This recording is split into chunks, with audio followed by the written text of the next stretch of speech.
Malawi Lazarus Chakwera amekubali kushindwa katika uchaguzi mkuu wa urais wa nchi hiyo. Chakwera amelihutubia taifa mapema leo na kusema kwamba amefanya hivyo kwa kuheshimu azma ya wananchi ya kutaka mabadiliko ya uongozi. Hii hapa kauli yake. Ndugu wa Malawi wenzangu, usiku wa juzi tume ya uchaguzi ya Malawi ilitangaza matokeo yaliyohakikiwa ya uchaguzi wa urais kutoka kwa wodi 11 na hivyo ikawa jumla ya wodi 24. Zikabaki wodi 12 ambazo matokeo yake yalikuwa hayajatangazwa. Kutokana na matokeo hayo rasmi, ilikuwa wazi kwa mpinzani wangu mkuu Mheshimiwa Profesa Arthur Peter Mutharika wa chama cha Democratic Progressive Party DPP alikuwa tayari ameongoza kwa tofauti isiyoweza kufikiwa na hivyo kuwa mshindi mtarajiwa wa uchaguzi wa urais. Peter Mutharika mwenye umri wa miaka 85 alishinda uchaguzi huo baada ya kampeni iliyozingatia historia yake ya kuwekeza katika miundombinu wakati wa kipindi chake cha mwisho madarakani, kipindi ambacho pia kiligubikwa na kashfa za ufisadi. Malawi inakabiliwa na changamoto kadhaa ikiwemo kudorora kwa sekta ya kilimo ambayo imechangiwa pakubwa na mabadiliko ya tabia nchi. Uchumi wake pia uko katika hali mbaya huku mfumuko wa bei ukiwa takriban 27%. Sasa ili kufahamu zaidi kuhusu matokeo haya na hali nchini Malawi, tuungane na mwanahabari Nixon Katembo ambaye amekuwa akifuatilia kwa karibu taarifa hiyo. Anajiunga nasi sasa kutoka Joburg, Afrika Kusini. Katembo, umesikia huko Malawi hali ikoje baada ya Chakwera kukubali kushindwa? Wananchi wamepokeaje tangazo hilo? Baada ya kurejea kutoka Malawi, Roncliffe, nasikia wa raia ambao nilizungumza nao nikiwa mjini Lilongwe nchini Malawi wameweza kuelezea furaha yao na kusema kwamba haya ni mabadiliko waliotarajia kwa kupata rais mpya ambaye atawezesha kujikwamua katika hali ya kiuchumi mbaya zaidi ambayo imewahi kuonekana ndani ya nchi hiyo. Na hivi ni shangwe na nderemo jijini Lilongwe na kote nchini Malawi kama nilivyozungumza nao mapema hii leo. Je, matokeo rasmi yameshatangazwa? Manake yalitarajiwa kusomwa baadaye leo. Tulipo hewani sasa hivi muda wote matokeo haya yanatangazwa na tume ya uchaguzi. Mwenyekiti wa tume ya uchaguzi Jaji Annabel Mtalimanja yuko tayari, anajiandaa na timu nzima ya tume hiyo ya uchaguzi kuweza kutangaza matokeo ya uchaguzi hivi punde. Naam, wananchi wanapaswa kutegemea nini katika utawala ama uongozi wa rais huyu mpya Peter Mutharika? Roncliffe, hizi ni hela za Malawi ambayo nilikuja nazo baada ya kushindwa kupata fedha za kigeni.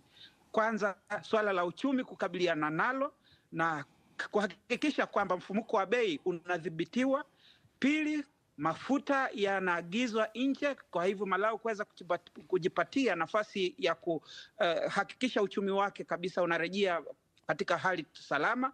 Tatu, swala la kilimo. Nne kabisa, kupambana na rushwa, kwa sababu wa Malawi walikuwa wanasema kwamba rushwa chini ya utawala wa Chakwera ulikuwa umekithiri sana. Tano ni swala la jeuri kwa viongozi wa serikali, kwamba viongozi walioko madarakani wakati wa Chakwera walikuwa hawasikilizi raia wa Malawi. Kwa hivyo wanasema kwamba wanatarajia viongozi wanaoingia madarakani wataweza kuwasikiliza zaidi wananchi na kushughulikia kero zao za kimaisha kama walivyoahidi katika kampeni za uchaguzi. Naam, Katembo, matokeo ya uchaguzi huu yanamaanisha nini kwa mustakabali wa demokrasia ya Malawi, hususan ikizingatiwa kwamba Rais Peter Mutharika ambaye ndiye rais mteule kwa sasa alishawahi kuhudumu kama rais na yeye vile vile alikabiliwa na changamoto hizi ikiwemo madai ya ufisadi? Nini tutarajie kwa Malawi mpya?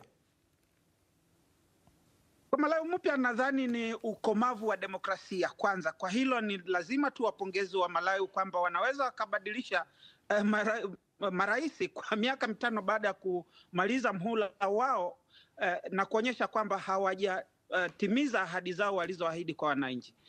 Pili ni maendeleo ndani ya jamii ambayo yanaweza kuonyesha mshikamano wa kisiasa na kuhakikisha kwamba mabadiliko yanakuja na katika maendeleo ya kidemokrasia, na hivi uchumi na sera zinazingatiwa zaidi kwa ajili ya ustawi wa jamii wa taifa hilo la Malawi. Shukran sana Nixon Katembo kwa tathmini hiyo ya kina. Mahojiano hayo na mwanahabari huyo Nixon Katembo. Sasa tugeukie taarifa nyingine, tusalie katika siasa za Afrika. Mwanasiasa wa kinara wa upinzani nchini Uganda, Bobi Wine, ambaye jina lake halisi ni Robert Kyagulanyi Ssentamu, ameteuliwa kuwania urais katika uchaguzi mkuu baadaye mwakani. Hapo jana, Rais Yoweri Museveni alikuwa mgombea wa kwanza kuidhinishwa na tume ya uchaguzi kuwania tena kiti cha urais kutoka nchini Uganda. Sasa kutoka Kampala, mwandishi wetu Shuaib Ibrahim ana maelezo zaidi. Sasa ni rasmi, mwanasiasa na machachari wa upinzani Bobi Wine atachuana na Rais Museveni katika uchaguzi mkuu ujao hapo mwakani. Hii itakuwa mara ya pili wawili hawa kushindana. Museveni mwenye umri wa miaka 81 jana aliteuliwa na tume hiyo ya uchaguzi. Bobi Wine ambaye pia ni kiongozi wa chama cha National Unity Platform amewataka wafuasi wake kujitokeza kwa wingi katika zoezi la upigaji kura. Tutatumia uchaguzi huu kupigana kisheria. Tutautumia uchaguzi kupigania katiba na pia tutapambana kisheria bila kuzua ghasia. Lazima tuhamasishe raia wa Uganda kujitokeza kwa wingi ili tuweke mikakati ya sisi wananchi wa Uganda wa kupata uhuru. Lazima tuhamasishe raia wa Uganda wajitokeze kwa idadi kubwa ili tuweke mikakati ya sisi wananchi wa Uganda kujikomboa. Baadaye mwanasiasa huyo alifanya mkutano na wafuasi wake katika eneo la Natete, viungani mwa mji mkuu Kampala. Zoezi la kuwateua wagombea wanaowania kiti cha urais katika uchaguzi mkuu wa mwaka 2026 ambao utafanyika Januari 12 limehitimishwa leo na kampeni zinatarajiwa kuanza rasmi Septemba tarehe 29. Bobi Wine mwenye umri wa miaka 43, mwanamuziki aliyegeuka na kuwa mwanasiasa, anatumia umaarufu wake katika tasnia ya muziki katika harakati zake za kutafuta wafuasi, hasa miongoni mwa wapigaji kura vijana. Katika uchaguzi wa mwaka 2021, Bobi Wine aliambulia nafasi ya pili baada ya kupata asilimia 34 ya kura tu, huku Rais Yoweri Museveni akiibuka mshindi. Jaribio la Bobi Wine la kumrithi Rais Museveni kama kiongozi wa nchi hii ya Afrika Mashariki, hata hivyo, huenda ikawa kibarua kigumu. Ushindani wa Bobi Wine kwa Museveni umekuja na gharama za kutosha. Wafuasi wake kadhaa, walinzi wake na naibu msemaji wa chama cha NUP kwa sasa wanashikiliwa jela kwa mashtaka ya wizi na kufanya mazoezi ya kijeshi kinyume cha sheria. Wenyewe wanakanusha madai hayo. Katika uchaguzi wa mwaka 2021, Bobi Wine alidai kutokea kwa wizi wa kura na kuwasilisha kesi ya kupinga matokeo ya uchaguzi huo katika mahakama ya juu. Lakini baadaye aliondoa kesi hiyo mahakamani na kuwatuhumu baadhi ya mahakimu wa mahakama ya juu kwa kile alichokiita kuwa na upendeleo. Shuaib Ibrahim, BBC, Kampala.